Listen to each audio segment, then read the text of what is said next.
gun. Ramos looking like he's got one more good run. His hips are a little shaky, but his heart is still true. Oh, how that dog loves hunting with me and you.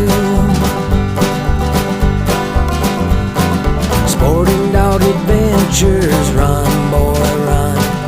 Everything you need is here under the sun. Hey, this is Jeff Fuller of Soggy Acres Retrievers and Sporting Dog Adventures TV.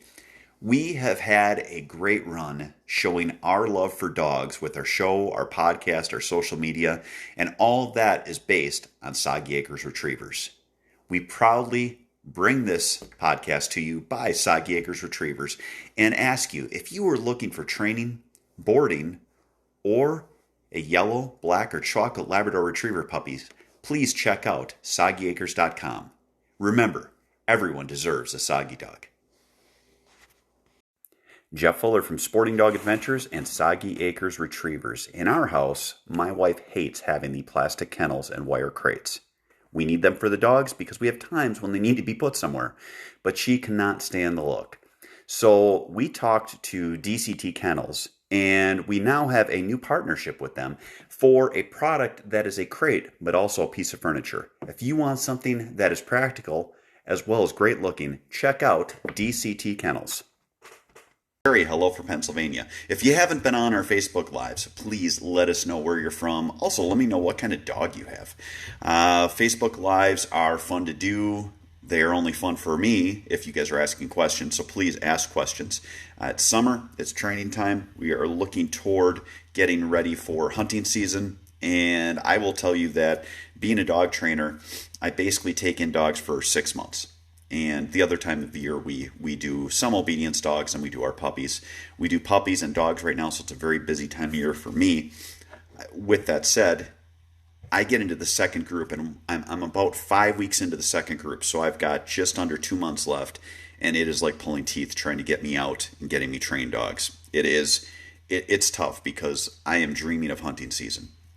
I very much, I guess, have duckitis or huntingitis or whatever kind of itis you want to add in, but I am all about getting ready for hunting and getting ready to hit the field. So with that said, when we have our podcast, we always do 3 different sections. We do a main section, we do a training tip, and we also do a hunting tip. When we do the live events, we do not do those because it's a live event, and we kind of just try to roll with the questions that you guys have and go from there. So again, please let us know what questions you have. Facebook Live events are always cool because our page is quite large. I think right now, for the past month, our page reach has hit 14 million. Quite a busy page. We had people all over the world. So that's what's cool about where we do these live events and people come in and let us know where they're from and what kind of dogs they have and what kind of hunting they do. We got Jake checking in from Illinois. He's got 3 Labrador Retrievers. So yeah, it's fun to do these things. It's fun to, I guess, reconnect with everyone. We had a TV show for 9 years, Sporting Dog Adventures. We're no longer filming the show, but we still have our show out on numerous platforms. It's a great show. You can check it out on YouTube, Carbon TV, as well as Rumble. There's some other places that it's up to. I found out that one of our seasons was up on Amazon. But it's fun to do. It's fun to be a content creator. So please get us questions. Let us help you with your dog. We got Matt from Arkansas, 4-month-old chocolate girl doing well with obedience on lead, but when off lead she goes on her own program and has poor recalls. Or something else I can do? Will this improve as we continue and work and e-collar conditioning? So Matt, when you have a puppy, which is what a 4-month-old dog is, you're going to deal with puppy things. They are self-employed. They do their own thing. If you're having trouble with the dog not coming back at all, you can always go to a longer lead or in other words, a piece of rope. Have it about 30 feet so that you have control over the dog as they're running around. Obviously, it doesn't work if you've got them swimming in the water. You don't want them to get hung up where it's not safe for them. But have them on a longer leash. Once you get into where the dog is 6 months old, in my training program, what I do is at 6 months, that is when I'm no longer being all positive, I have some negative consequence. I put a pinch collar on the dog to start. I transition and do e-collar conditioning, and then I have where I have the dog under complete control. You have to have a dog under control so that you can have them run well in the field. The misnomer that I always tell everyone is that you don't train a dog to hunt, we train a dog to hunt for us. Dogs are bred to hunt. Dogs have that drive if they're bred properly, and they are bred to hunt so that they will be completely under control. When I'm working with dogs, I'm at 5 weeks. We're just starting to work with dogs in the field a little bit. In the field, it's just, in a grass area that's not mowed lawn. I don't believe in taking a dog out and working with them in the field to the point where you're letting them get away with stuff because they're not completely under control. I'd rather get my dogs to the point where they're completely under control. I've got their conditioned retrieve done. I've got their e-collar work done. I've got their obedience work done. And then from there, I'm going to take them out and introduce the field to them. So you're on the right path. Soon, in the next 2 months, you're going to be working with your dog where the dog will be have an e-collar on, so it's like having an invisible leash on them. And then from there, you're going to have where your dog is under control and everything is going well. Again, let us know what questions you have, guys. It's a great question from Matt. It's one that I hear often. Also, the thought process that you're going to take your dog out and get them experience hunting prior to training is a fallacy. Again, you're going to give your dog bad habits. You're going to have a dog that has learned to avoid pressure if they've gotten away with things. You're going to have dogs that are hard-mouthed on birds or don't retrieve properly. You're going to have dogs that don't listen and could be eventually even gun-shy. Get your dogs trained. Put that 3 months of training in with your dog and then take them out. I understand we all get excited about having our dogs out there and running around with them and getting them experience. It would be the same as saying I'm going to go play football and not understand what football is, but I think that if I run around like an idiot, I can probably learn. Maybe some people learn that way on football. I don't know, but with your dog, get them under control, finish that, and then they'll be ready for the field and you can enjoy them. Look at it as a long-term contract when you have a dog. You are going to get them trained first, and then you're going to get to enjoy handling them in the field for the rest of their life. That first year, you might not get that much hunting in, but you are going to get them so that they are set up so that you have as little of frustration as you can once you get into the future. Again, please let us know what questions you have. We've got another question here from Jasper. My lab's 14 months old, and as soon as I get him out in the environments, he won't listen at all. He has been bird trained and just doesn't listen. Any tips? Jasper, you didn't listen to what I just talked about, which is bird trained means nothing for a dog. Bird trained is something that they learn naturally because they're bred for that. What you need to do is go back and actually train your dog. It comes down to building the foundation of your dog, and that is your hunting obedience, your e-collar work, and your conditioned retrieve. Those three take 6 weeks.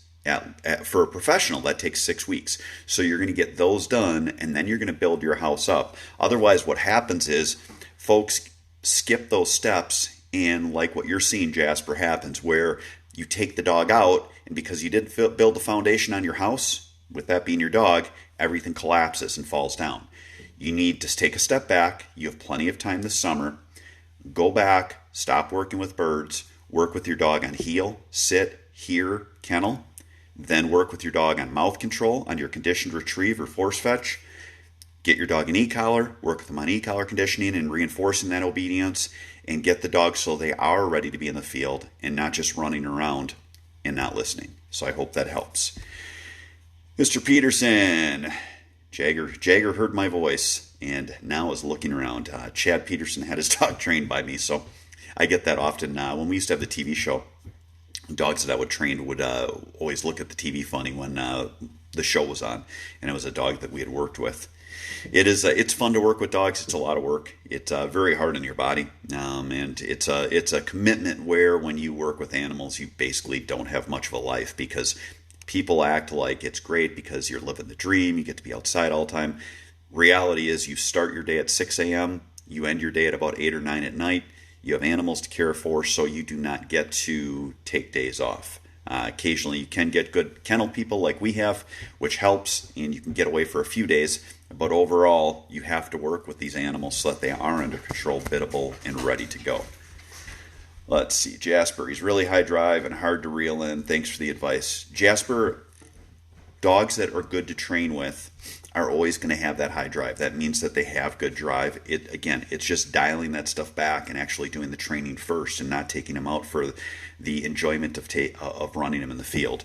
You will hear from people, let's take your dog out with my dog and we'll let them learn how to hunt. It's usually like an uncle or a father-in-law. Maybe you can't tell them the reality, which is that they don't understand what training is, but don't listen to those people. Find a training program, people. Work with your dog, get them under control, and then you can enjoy them once they are. And my boy is not eating or drinking for 5 days already, 16 years old. Is that the symptom of dying? Oh, and our dogs tell us when it is time to go. Once a dog is no longer eating, yes, you're probably on the downhill trend. We lost 2 of our dogs this year. Both our dogs that were the main dogs we filmed with on our TV show. Soggy Acres Pickett's Charge. Pickett, he passed at 13. He had something wrong with him. We tried to get it fixed, and it didn't work, so we had to put him down immediately. And then we had Soggy Acres Desert Fox, Rommel, the dog that is in our theme song. Rommel passed, and it was just a slow deterioration. And it got to the point where he couldn't get around, and unfortunately that was just what we had to make the decision on, was that his quality of life wasn't there anymore, so we had to put him down. But it is something that you look at things and you have to make what's the best choice for the dog. Jasper, unfortunately, I did everything you said not to do last year and hunted with him without force fetch.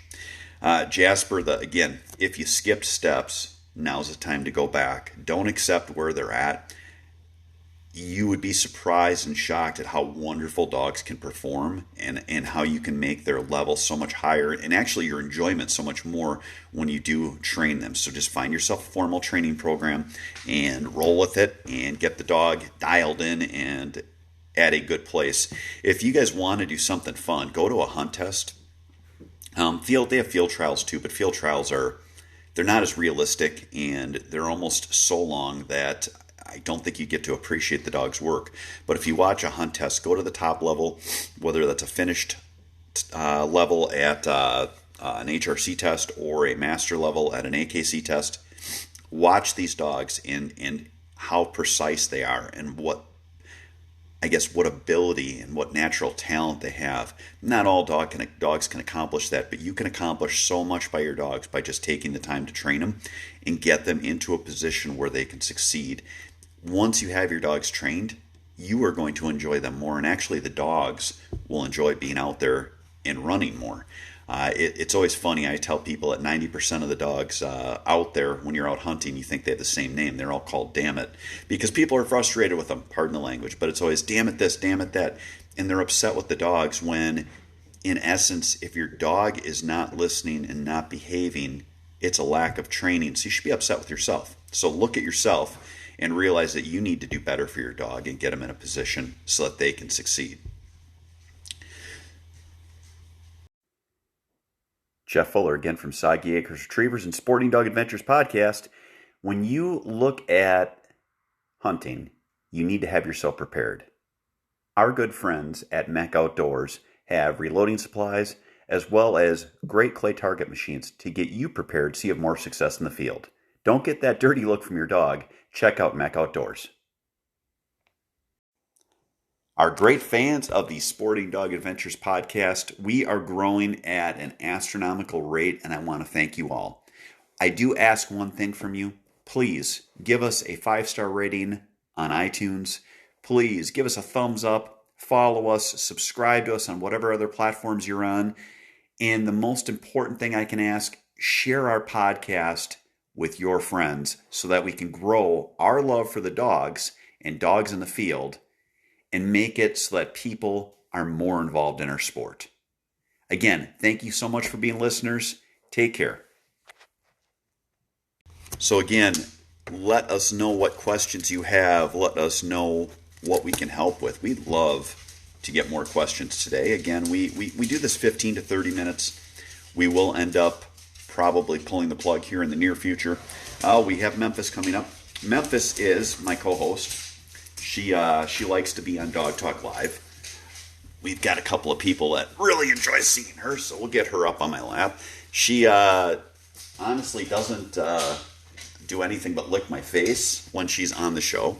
Memphis, say hi. Say hi. She doesn't care.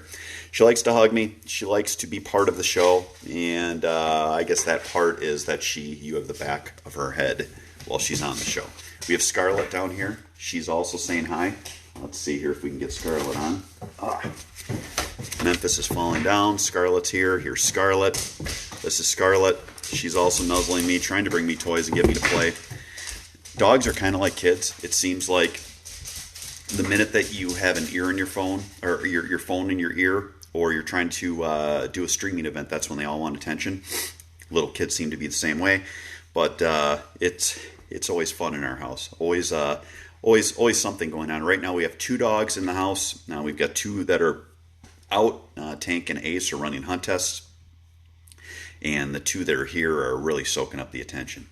So we're going to do a last call for questions, everyone. Last call. Let me know if you have questions. We'd love to answer a few more for you guys today. I'm going to try to do these more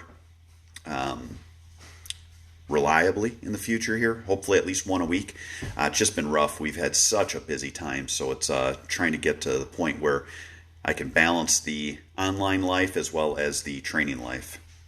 Ben, what's one of the better drills to keep your dog steady on the line for a high drive dog having a hard time at the hunt test on breaking?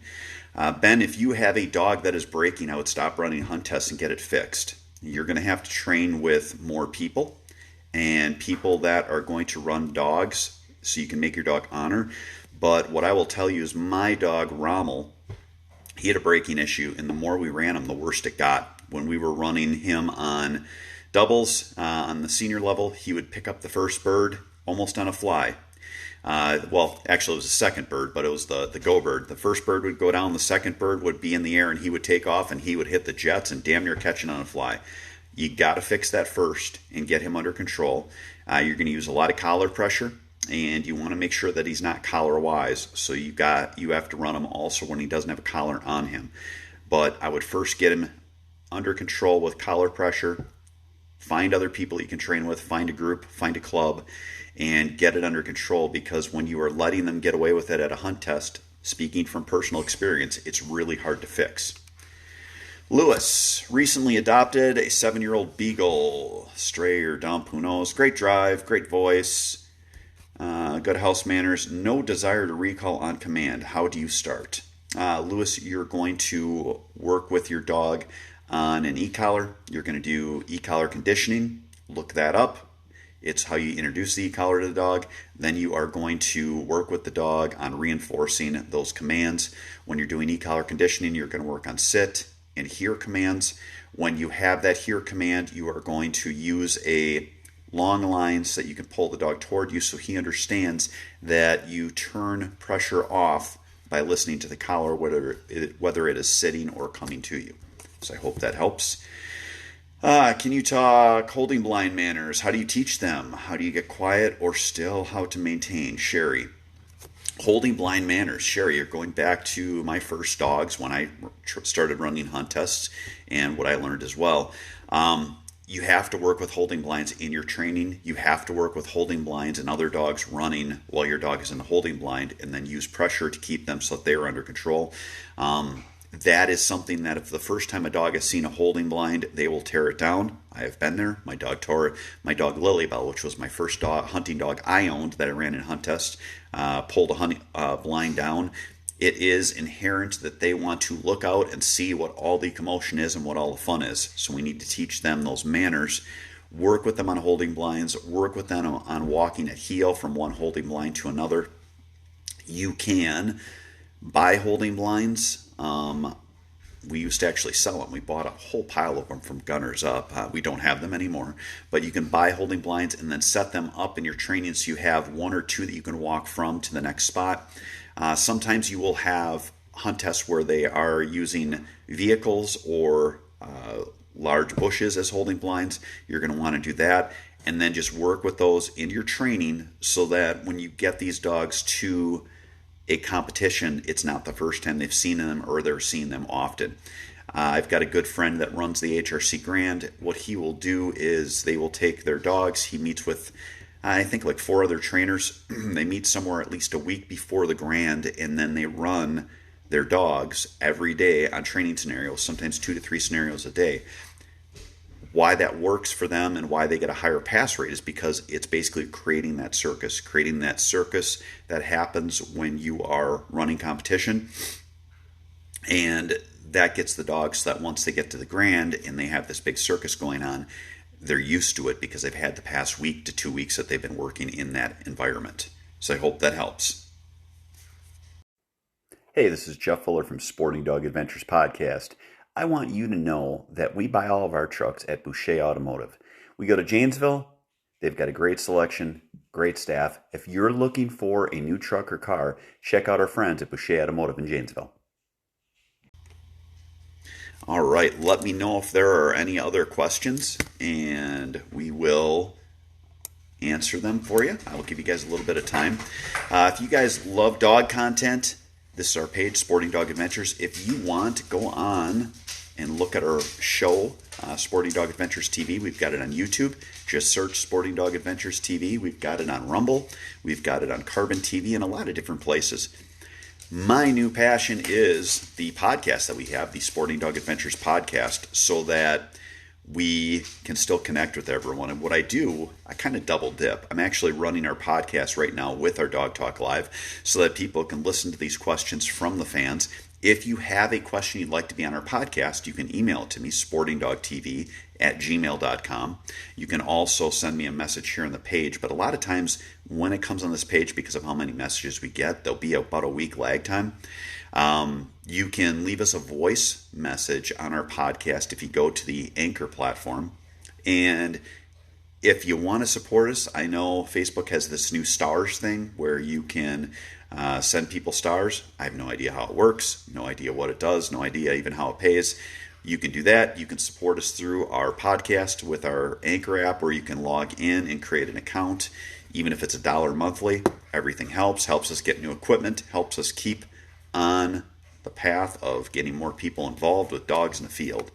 Our kennel is Soggy Acres Retrievers, soggyacres.com. Speaking of kennels and dogs, it is a busy time right now.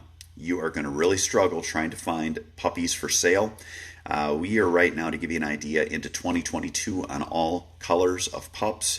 And for our chocolate pups, we are into spring towards summer on chocolate females already. We have that many deposits on hand. It's busy. Find someone that has a good business. Find someone you want to do business with and support, and then put your deposit down and have some patience.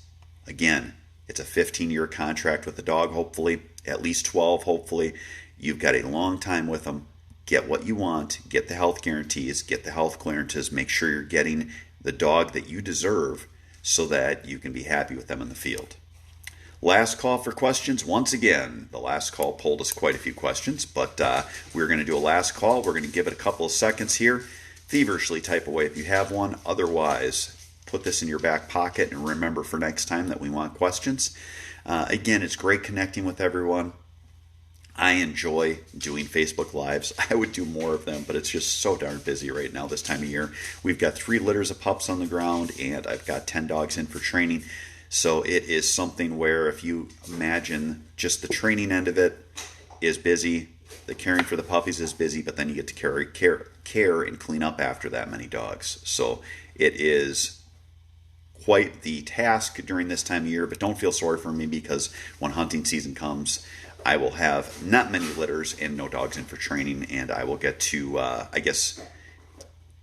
take the hours that I've banked in the configurative bank for the work that I do for 6 months while training and cash them in for hunting season. Again, thank you so much for stopping in. I do want to thank everyone for being here. We appreciate your comments. We appreciate your views. We appreciate you being on our page and listening to our podcast and watching our show. I hope you all have a great day. Thank you so much, and God bless.